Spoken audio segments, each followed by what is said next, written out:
What are some crazy World War II facts you know? The Soviet 13th Guards Rifle Division, one of the units in the Battle of Stalingrad, suffered 30% killed in the first day of fighting. Just 320 of the original 10,000 soldiers survived the entire battle. Tsutomu Yamaguchi was on a work trip to Hiroshima when the atom bomb went off. He then regurned to his job/home in Nagasaki, and was describing the blast to his unbelieving boss when the Nagasaki bomb went off. He survived both atom bombings. Only about 4% of Londoners used the tube stations for bomb shelters in the Blitz. About 40% used Anderson shelters under their back gardens or cage-like shelters in their homes. The rest stayed in their usual bedrooms and hoped for the best. Young Kyoungjong was a Korean soldier who fought in the Japanese, Soviet, and Nazi Germany armies. He was caught by U.S. forces in France. My grandfather fought in France in WWII for the U.S. During a battle, a girl was shot and killed. He took her body, left the battle, went to the nearby town and went door to door to find out where she lived. He returned her to her parents. After the war, he named his daughter, my mom, Tana, after that little girl. I read somewhere that Russia's losses were so great in the war that the population declines of the 60s and 90s were a direct result of the dead soldiers because their children that were meant to be born during these periods never were.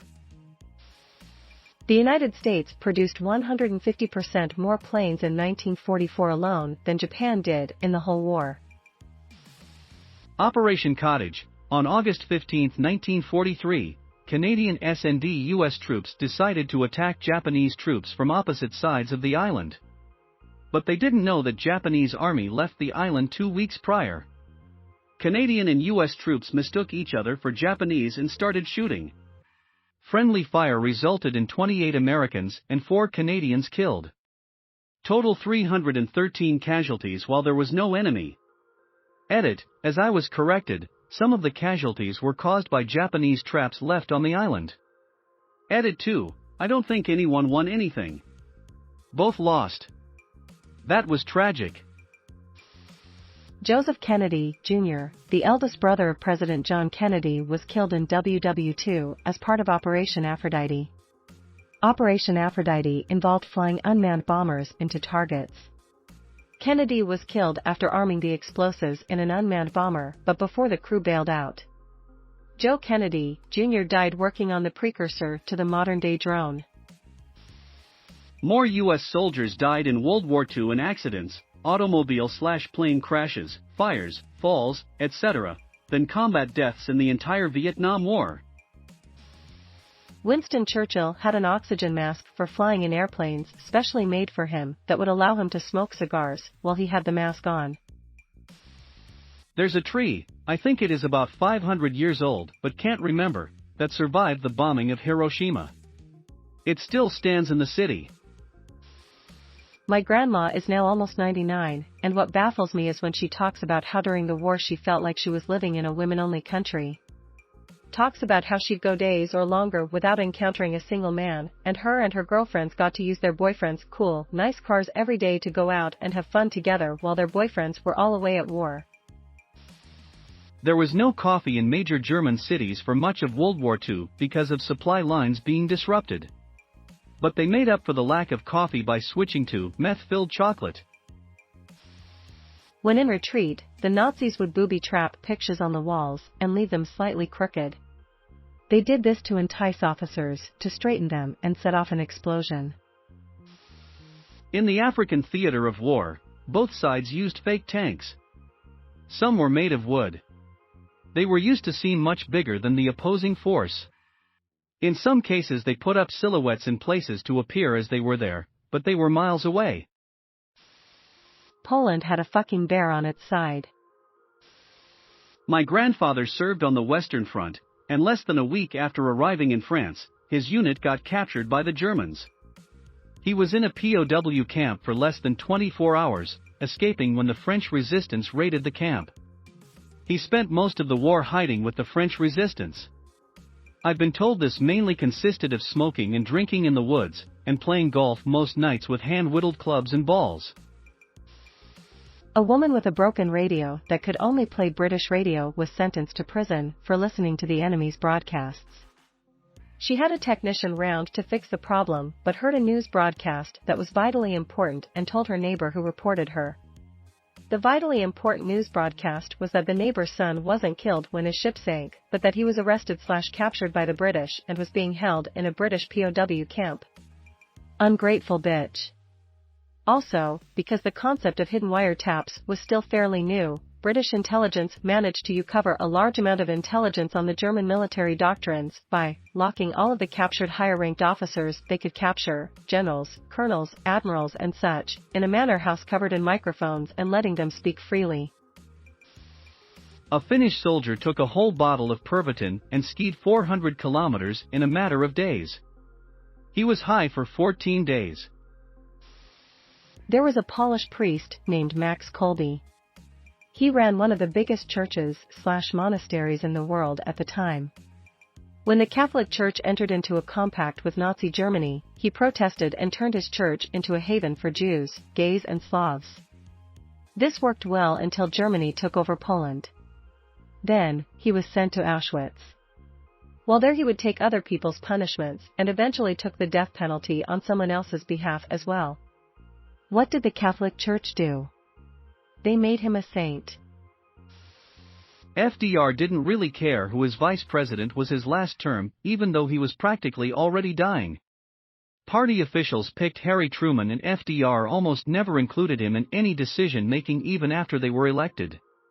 When FDR died a couple months into their term, Truman wasn't really in the loop on what exactly was happening with the executive branch and ending World War II. A couple months later he dropped the atomic bombs on Japan. Coco Chanel was an avid Nazi supporter. From Wikipedia. During World War II, the Grand Sasso raid, codenamed Unternehmen Eich, literally Operation Oak, by the German military, in September 1943 was an operation by German paratroopers and Waffen-SS commandos to rescue the deposed fascist dictator Benito Mussolini from custody in the Grand Sasso d'Italia Massif. Hitler busted Mussolini out of prison. The British had a rudimentary radar that allowed them to shoot down planes at night.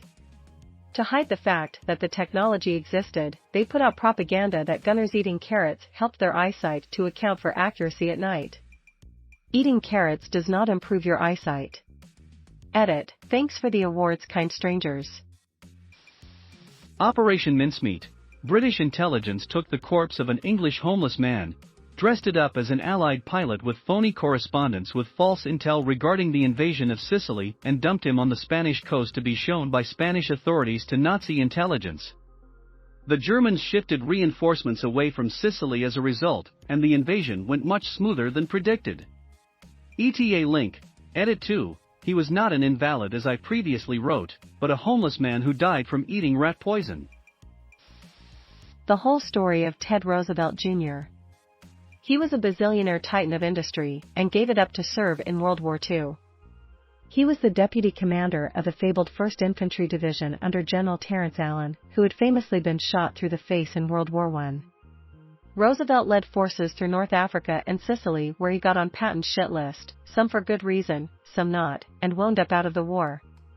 He was so determined to get back into the war he wound up leading soldiers in the first wave of landings at Normandy at Utah Beach, and was the only general to do so. After that, he was awarded a 2nd star, a Medal of Honor in command of an infantry division, but he never got to see any of that because he dropped dead of a heart attack in Cherbourg. My grandfather was in Denmark and poured sugar into Nazi truck petrol tanks. He was captured and sent to a concentration camp but survived. He says he owed this life to a friend of his while he was there. That man was also the reason a Jewish man survived in there, and after the East, their Jewish friend became quite wealthy, and employed the man who looked after him in the camp to run a tennis club. The guy loved tennis, the tennis club was a decent money sinks, and never really made a profit. Every time during the board meeting, the board members would ask about what was being done about the tennis club. Every time, the Jewish guy would say the tennis club is doing fine. and there was no further conversation in the meeting about the tennis club. It's a very small story, but I love it so much, and like my grandfather and mom, I love tennis. After the Normandy landings, a Korean man fighting for the Germans was captured by the Allies. The thing is, he was actually a conscripted Russian prisoner of war who was pressed into service. The other thing is, he was actually a Japanese prisoner of war who was pressed into service by the Russians to fight the Germans after he was captured by the Russians from the Japanese who conscripted him first. Hiro Onoda, the last Imperial Japanese soldier to surrender. Survived 29 years in isolation in the Philippines.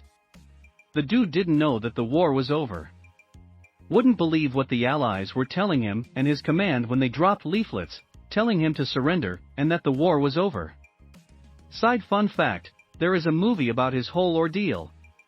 Onoda, 10,000 Nights in the Jungle, 100% Rotten Tomato, July 3, 10 IMDb, released 2021.